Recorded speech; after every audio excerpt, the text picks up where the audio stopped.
ಬಹಿರಂಗವಾಗಿ ಅದೇ ಕಾಂಗ್ರೆಸ್ ಪಕ್ಷದ ಶಾಸಕರು ಸಚಿವರಾದಿಯಾಗಿ ಬಹಿರಂಗ ಹೇಳಿಕೆಗಳನ್ನು ಕೊಡ್ತಿದ್ದಾರೆ ಅಭಿವೃದ್ಧಿಯ ವಿಚಾರಕ್ಕೆ ಸಂಬಂಧಪಟ್ಟಂತೆ. ಅಭಿವೃದ್ಧಿ, ಅನುದಾನ, ಭ್ರಷ್ಟಾಚಾರದ ವಿಚಾರಕ್ಕೆ ಸಂಬಂಧಪಟ್ಟಂತೆ ಸ್ವತಃ ಕಾಂಗ್ರೆಸ್ ಪಕ್ಷದಲ್ಲೇ ಕೆಲವರು ಇದನ್ನ ಮಾತನಾಡೋದಕ್ಕೆ ಪ್ರಾರಂಭಿಸಿದ್ದಾರೆ. ಆ ಮೂಲಕ ಶಾಸಕರೇ ಸಂಕಷ್ಟವನ್ನ ತಂದೊಡ್ಡಿದ್ದಾರೆ ಸರ್ಕಾರಕ್ಕೆ.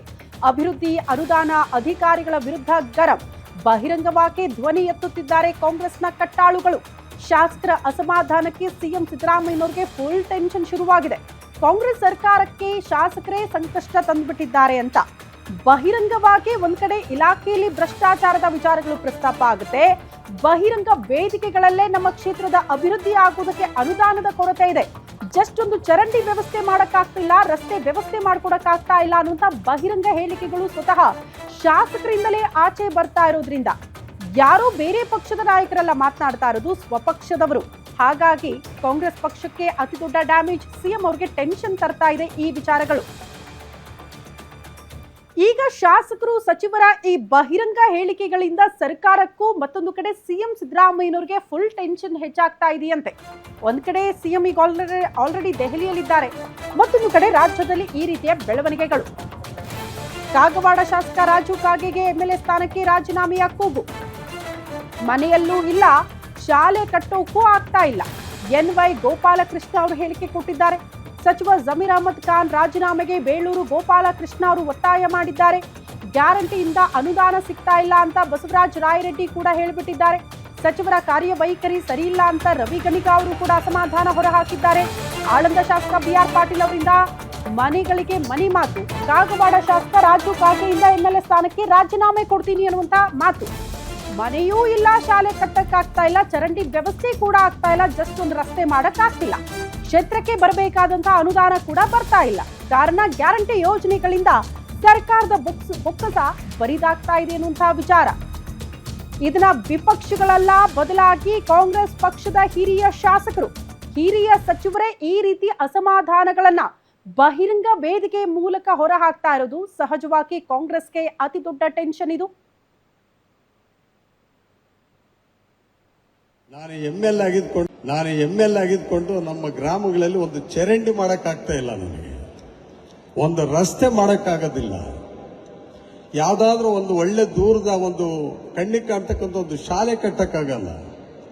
ಅಂತ ಪರಿಸ್ಥಿತಿಗಳಲ್ಲಿ ಈ ಜನಗಳ ಮಧ್ಯದಲ್ಲಿ ಈ ಫ್ಯಾಕ್ಟರಿ ನಡೆಸ್ಕೊಂಡು ಹೋಗ್ತಾರ ಅನ್ನೋದೊಂದು ಬಹಳ ಅದ್ಭುತವಾಗಿರ್ತಕ್ಕಂಥ ಒಂದು ಪ್ರಶ್ನೆ ಆಗಿತ್ತು.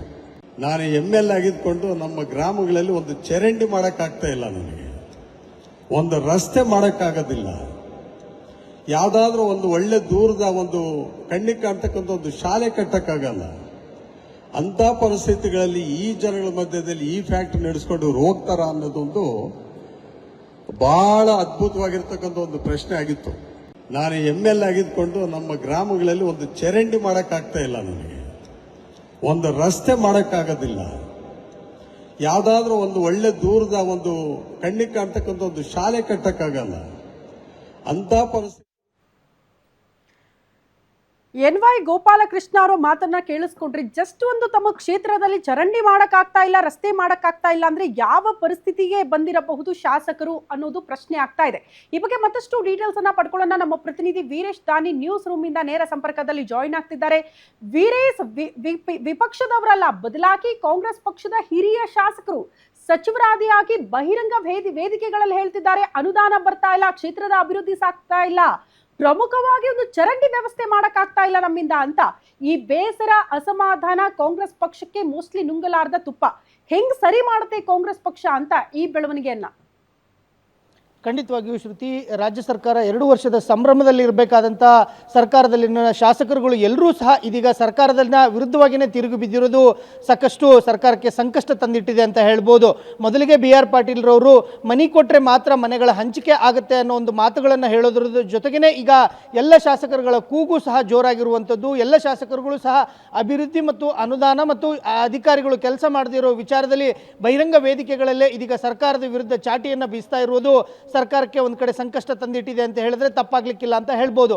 ಬಿ ಆರ್ ಪಾಟೀಲ್ರ ಜೊತೆಗೇನೆ ಇದೀಗ ಹಿರಿಯ ಶಾಸಕ ಎನ್ ವೈ ಗೋಪಾಲಕೃಷ್ಣ ಅವರು ಸಹ ಹೇಳ್ತಾ ಇರುವಂಥದ್ದು ಏನಂದ್ರೆ, ನಮಗೆ ಅನುದಾನವನ್ನು ತರಲಿಕ್ಕೆ ಆಗ್ತಾ ಇಲ್ಲ, ಒಂದು ಗ್ರಾಮದಲ್ಲಿ ಒಂದು ಚರಂಡಿ ಶಾಲೆಗಳನ್ನು ಕಟ್ಟಲಿಕ್ಕೆ ಆಗ್ತಾ ಇಲ್ಲ ಅನ್ನೋ ಒಂದು ಅಳಲನ್ನು ಒಂದು ಕಡೆ ತೋಡ್ಕೋತಾ ಇದ್ದಾರೆ. ಇನ್ನೊಂದು ಕಡೆ ಕಾಗವಾಡದ ಶಾಸಕ ಆಗಿರ್ತಕ್ಕಂಥ ರಾಜು ಕಾಗೆ ಅವರು ಸಹ ಈಗ ಬಿ ಆರ್ ಪಾಟೀಲ್ರವ್ರು ಹೇಳಿರುವ ಮಾತುಗಳು ಸರಿಯಾಗಿರುವಂಥದ್ದು, ನಾನು ಸಹ ರಾಜೀನಾಮೆ ಕೊಟ್ಟರೆ ಆಶ್ಚರ್ಯ ಇಲ್ಲ ಅನ್ನೋ ಒಂದು ಮಾತುಗಳನ್ನು ಹೇಳ್ತಾ ಇರುವಂಥದ್ದು. ಇನ್ನೊಂದು ಕಡೆ ಸಚಿವರ ಕಾರ್ಯವೈಖರಿ ವಿರುದ್ಧ ಎಲ್ಲ ಶಾಸಕರುಗಳು ಸಹ ಆಕ್ರೋಶವನ್ನು ಹೊರಹಾಕ್ತಾ ಇದ್ದಾರೆ. ಅದರಲ್ಲೂ ವಿಶೇಷವಾಗಿ ನಿನ್ನೆ ಬೇಳೂರು ಗೋಪಾಲಕೃಷ್ಣ ಅವರು ಬಹಿರಂಗವಾಗಿ ಸಚಿವ ಜಮೀರ್ ಅಹಮದ್ ಖಾನ್ ಅವರ ವಿರುದ್ಧವಾಗಿ ಆಕ್ರೋಶವನ್ನು ವ್ಯಕ್ತಪಡಿಸಿದ್ರು. ಮೊದಲು ಅವರು ರಾಜೀನಾಮೆಯನ್ನು ಕೊಡಲಿ ಅನ್ನೋ ಒಂದು ಮಾತುಗಳನ್ನು ಹೇಳ್ತಾ ಇರುವಂಥದ್ದು. ಈ ಹಿಂದೆ ಗ್ಯಾರಂಟಿ ಯೋಜನೆಗಳಿಂದ ನಮಗೆ ಅನುದಾನ ಸಿಗ್ತಿಲ್ಲ ಅಂತೇಳಿ ಬಸವರಾಜ ರಾಜರೆಡ್ಡಿ ಅವರು ಬಹಿರಂಗವಾಗಿ ಕೂಗನ್ನು ಎತ್ತಿದ್ರು. ಅದೇ ರೀತಿಯಾಗಿ ರವಿ ಗಣಿಗ ಅವರು ಸಹ ಸಚಿವರು ಸರಿಯಾಗಿ ಕೆಲಸವನ್ನು ಮಾಡ್ತಿಲ್ಲ ಅನ್ನೋ ಒಂದು ಆಕ್ರೋಶವನ್ನು ಹೊರಹಾಕಿದ್ರು. ಹೀಗಾಗಿ ಕಾಂಗ್ರೆಸ್ನಲ್ಲಿರ್ತಕ್ಕಂಥ ಹಿರಿಯ ಶಾಸಕರುಗಳೇ ಇದೀಗ ಸರ್ಕಾರದ ವಿರುದ್ಧ ತಿರುಗಿ ಬೀಳ್ತಾ ಇರೋದ್ರಿಂದ ಸಿಎಂ ಸಿದ್ದರಾಮಯ್ಯ ಹಾಗೂ ಕಾಂಗ್ರೆಸ್ನ ಹೈಕಮಾಂಡ್ಗೆ ಒಂದು ದೊಡ್ಡದಾದಂಥ ಸಂಕಷ್ಟ ತಂದಿಟ್ಟಿದೆ ಅಂತ ಹೇಳಿದ್ರೆ ತಪ್ಪಾಗ್ಲಿಕ್ಕಿಲ್ಲ ಅಂತ ಹೇಳ್ಬೋದು. ಶ್ರುತಿ. ಓಕೆ ವೀರೇಶ್.